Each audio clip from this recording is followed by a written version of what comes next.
হৃদয় বিদারক ঘটনা।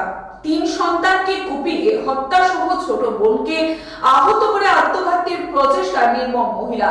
ঘটনায় রামকৃষ্ণনগর সংলগ্ন ডোলোগাম গ্রামে ব্যাপক চাঞ্চল্য ছড়িয়েছে।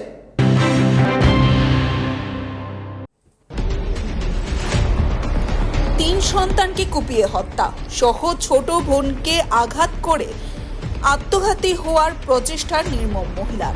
ঘটনার বিবরণে জানা যায়, দাদি নিজ ঔরসজাত 3 শিশু সন্তানকে কুপিয়ে হত্যা সহ নিজ ছোট বোনকে গুরুতর আহত করে অবশেষে নিজে প্রাণঘাতী হবার প্রচেষ্টায় এক পাষণ্ড মহিলার পাশবিক তাণ্ডবে রামকৃষ্ণনগর সংলগ্ন ডোলোগাং গ্রামে ব্যাপক চাঞ্চল্য ছড়িয়েছে।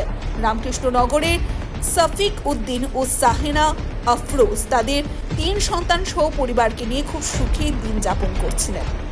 সাহেনার ছোট বোন অর্থাৎ সফিক উদ্দিনের শালিকাও থাকতো তাদের সঙ্গে। স্বামী সফিক উদ্দিন প্রতিদিনের মতো চলে যান নিজ দোকানে। বাড়িতে ছিলেন স্ত্রী, শালিকা সহ 3 সন্তান।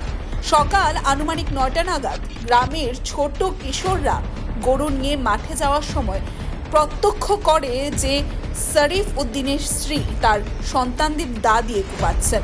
এতে তারা হল্লা চিৎকার করলে গ্রামের মানুষ ছুটে আসেন অকুস্থলে। ততক্ষণে তারা দেখতে পান যে 3টি শিশুর মৃতদেহ পড়ে রয়েছে বিছানায়, আর সাহেনার ছোট বোন রক্তালুপ্ত হয়ে মাটিতে পড়ে ছটফট করছে। বাড়িতে মানুষের ভিড় আজ করে ঘাতক সাহেনা একটি ঘরের দরজা বন্ধ করে ভিতরে চলে যায়। পরে এলাকার লোকজন প্রচেষ্টায় ঘরের ভিতরে প্রবেশ করে দেখেন যে সেও রক্তাক্ত হয়ে মেঝেতে পড়ে আছে।